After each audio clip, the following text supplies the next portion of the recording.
जय Hind, good morning बच्चों। आज हम लोग पढ़ेंगे जो कल हम लोगों ने वीडियो में छोड़ रखा था। हम लोगों ने कल पढ़ा रूस की क्रांति। आज हम लोग पढ़ेंगे 1917 की बोल्शेविक क्रांति के कारण। इस बोल्शेविक क्रांति को हम अक्टूबर क्रांति के नाम से भी जानते हैं। तो हम लोग पढ़ेंगे कि इस बोल्शेविक क्रांति की यानी कि इस अक्टूबर क्रांति के क्या क्या कारण थे। देखिए 1917 की बोल्शेविक क्रांति के अनेकों कारण थे, जिसमें था राजनीतिक कारण, सामाजिक कारण, आर्थिक कारण, धार्मिक कारण एवं बौद्धिक कारण। ठीक है, इसमें सबसे पहले पढ़ेंगे राजनीतिक कारण के बारे में कि 1917 में जो क्रांति हुई थी रूस में, उस 1917 की रूस की बोल्शेविक क्रांति यानी कि अक्टूबर क्रांति के क्या क्या राजनीतिक कारण थे। ठीक है, देखिए तो कुछ हम लोगों ने कुछ प्रमुख राजनीतिक कारणों को लिखे हैं। जिसमें पहला है निरंकुश एवं अत्याचारी शासक। देखिए रूस में क्रांति से पहले रोमनो वंश का शासन था। किस वंश था वो? रोमनो वंश का शासन था। इस रोमनो वंश के जितने भी शासक थे, सभी शासक स्वेच्छाचारी एवं निरंकुश शासक थे। क्या थे वो?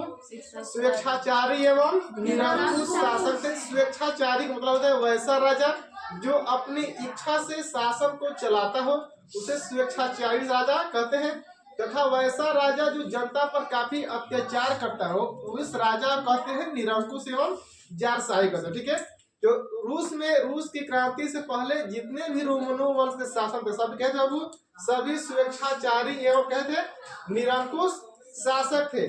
जो का मतलब है जो अपने आप को ईश्वर का भेजा हुआ प्रतिनिधि मानते थे एवं पूरे राज्य की शक्ति उन्हीं के हाथों में केंद्रित थी। किनके हाथों में? रूस के जार के हाथों में पूरी राज्य की शक्ति केंद्रित थी, जिस कारण वो क्या समझते थे अपने आप को? ईश्वर का भेजा हुआ प्रतिनिधि अपने आप को मानते थे। लेकिन पूरी राज्य की शक्ति उनके हाथों में होने के बावजूद भी क्या करता था? वह जनता के सुख दुख के प्रति क्या थे? लापरवाह थे। क्या थे? लापरवाह थे। यानी कि जो राजा अपनी जनता के सुख दुख के प्रति लापरवाह रहेगा, उसे क्या होगा? उस देश की जनता की जो स्थिति क्या होगी जी? बिगड़ जाएगी, दयनीय यानी कि बिगड़ जाएगी। अतः उस राज्य के राजा के शासन काल में रूस की जितनी भी जनता थी, उनकी स्थिति कहाँ लगी? बिगड़ने लगी, बिगड़ने लगी। अतः रूस की जनता उस सम्राट के क्या हो गए? सम्राट के विरोधी हो गए। उस सम्राट से वह असंतोष थे। कहते नियमों से वह असंतुष्ट यानी कि असंतोष थे। ठीक है, जिस कारण वहाँ के प्रजा क्या करने लगे? राजा के खिलाफ क्या करने लगी? क्रांतियां एवं विद्रोह की एवं आंदोलन वो लोग करने लगे। समझ गया? तो यह था 1917 की बोल्शेविक क्रांति के पहला कारण, निरंकुश एवं अत्याचारी शासन। समझ गया? दूसरा बाबू रूसीकरण की नीति। आप लोग लाए हैं, आप लोग पढ़े इटली का एक कारण, जर्मनी का एक कारण, सेम वैसे ही रूसीकरण थोड़ा सा अलग है।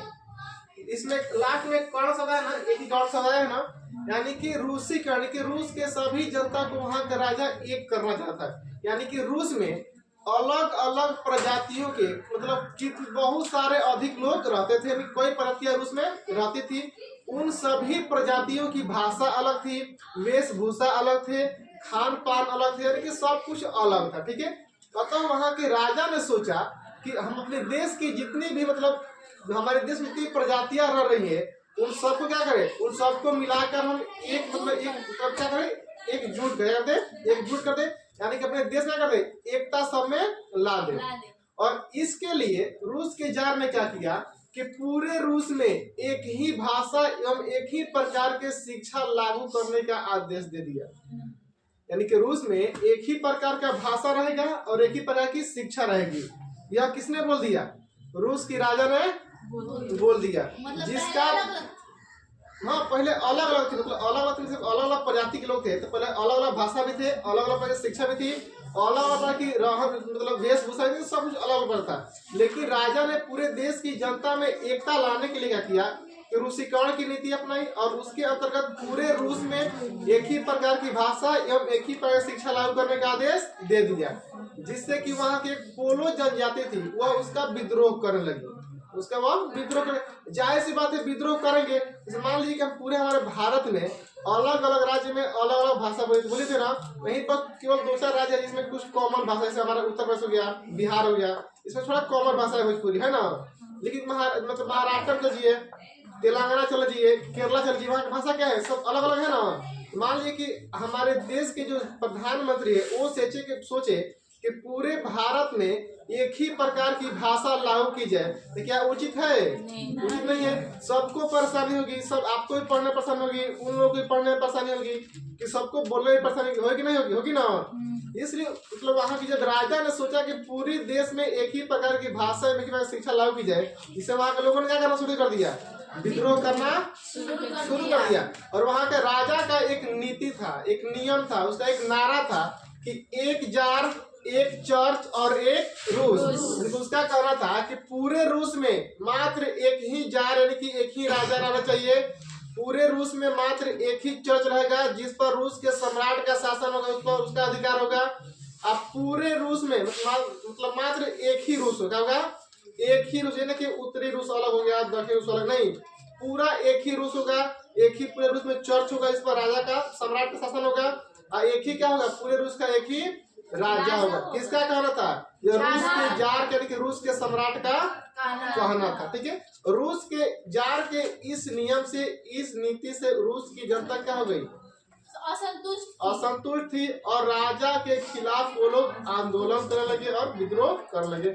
यह था 1917 की बोल्शेविक क्रांति यानी कि अक्टूबर क्रांति का दूसरा कारण। ठीक है बाबू। तीसरा बाबू 1905 की क्रांति का प्रभाव। 1905 में रूस में क्रांति हुई थी। आप लोग पढ़े हैं कि 1917 में रूस में दो क्रांति हुई थी, पहली क्रांति को फरवरी क्रांति, दूसरी क्रांति को अक्टूबर क्रांति कहते हैं। लेकिन आप लोगों को पढ़ाए हम वीडियो में कि इसे रूस में 1917 से पहले एक और क्रांति हुई थी। कब हुई थी? 1905 में सुना था ना।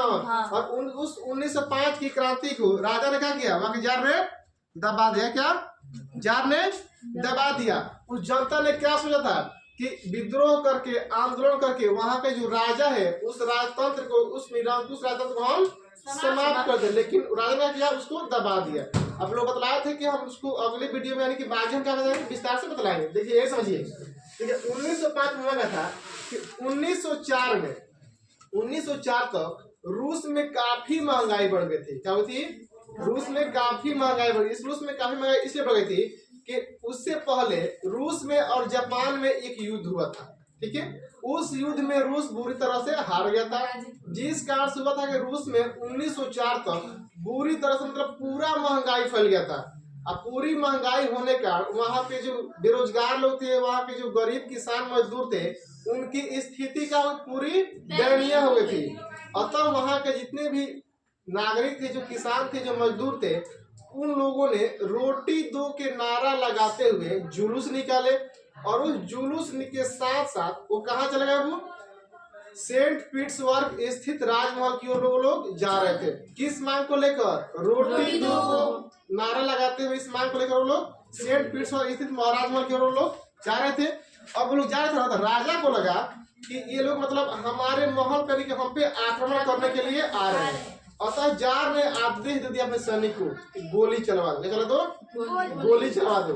अतः क्या किया कि राजा ने उन लोगों पे गोली चला दिया। क्या दी? राजा ने उन लोगों पे गोली चला दी, जिसमें हजारों लोग मारे। क्या हो गए? हजारों लोग मारे गए, कुछ लोग उसमें घायल हो गए।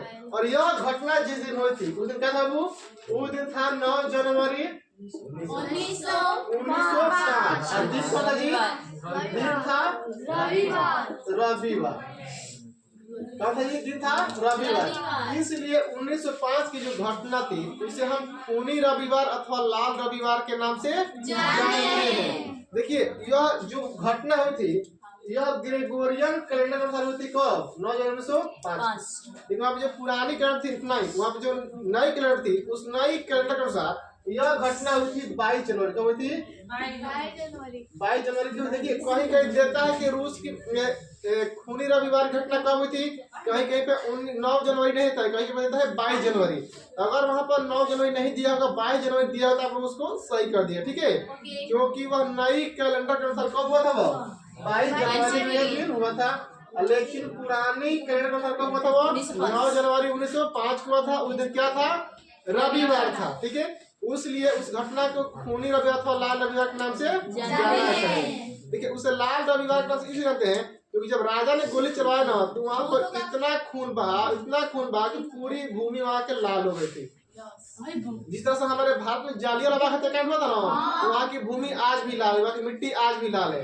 ठीक वैसे ही वहाँ की भूमि पूरा खून से लाल हो गई, इसलिए उस घटना को लाल रविवार के नाम से जाना गया। देखिए अब इस क्रांति का चौथा कारण है जार निकोलस द्वितीय एवं जरीना की भूमिका। देखिए रूस की क्रांति के समय रूस का राजा था जार निकोलस द्वितीय। कौन था? कौन था? रूस की क्रांति के समय वह था, रूस का सम्राट था जार निकोलस द्वितीय। ठीक है, जो एक बहुत ही कमजोर राजा था। क्या था? बहुत ही कमजोर राजा था। ठीक है, और दूसरी क्या वो क्या था? वह बहुत ही कमजोर राजा था। ठीक है,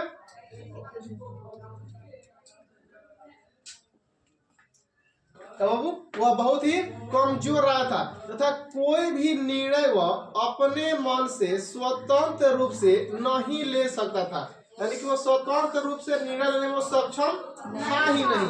वह किसी भी निर्णय को स्वतंत्र रूप से सक्षम निर्णय लेने सक्षम इसलिए नहीं था क्योंकि उसके ऊपर उसकी पत्नी जरीना का पूरा प्रभाव था। वह उसको अपने हाथों की कठपुतली बना के रखी थी। समझ गया? अच्छा बताइए कि जो लड़की या जो औरत अपने पति को नौकर बना कर रखेगी तो क्या वह अपने पति की रानी बन सकती है? अगर उसको अपने पति का रानी बनकर आना है तो अपने पति को राजा बनाना होगा। तब वो अपने पति की रानी बन रहेगी। अगर रानी बनाएगा तब ना वो राजा बनेगी। तो रानी बना कर ही लाता है, जो पति होता है वह रानी बना कर ही लाता है।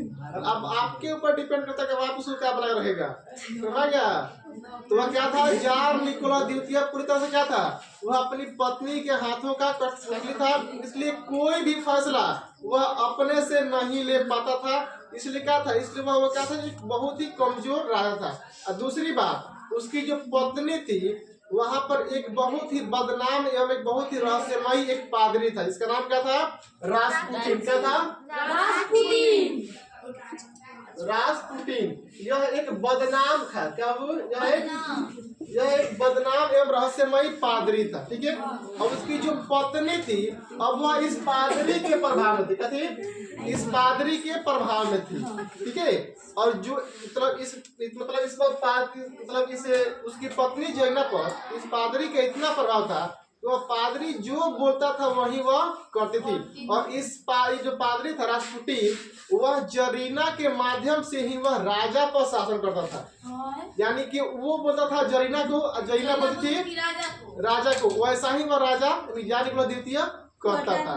इस कारण क्या हुआ? जनता में असंतोष हुआ। जब जनता ने देखा कि हमारे देश की रानी किसी दूसरे से फसल है तो क्या विकास करेगा सब, इसलिए जनता उन लोगों का विरोध करने लगे। ठीक है, ये बात राजा को नहीं पता थी। सबको पता थी, लेकिन राजा देखो पहले राजा थे ना अपने इज्जत के लिए मरते थे। ठीक है, वो लोग सभी बातों को थोड़ा टोक धाप के वो लोग रखते थे। ठीक है, तो अतः इन सभी कारण से क्या थी? वहां की जनता क्या हो गया? असंतोष काफी फैल गया।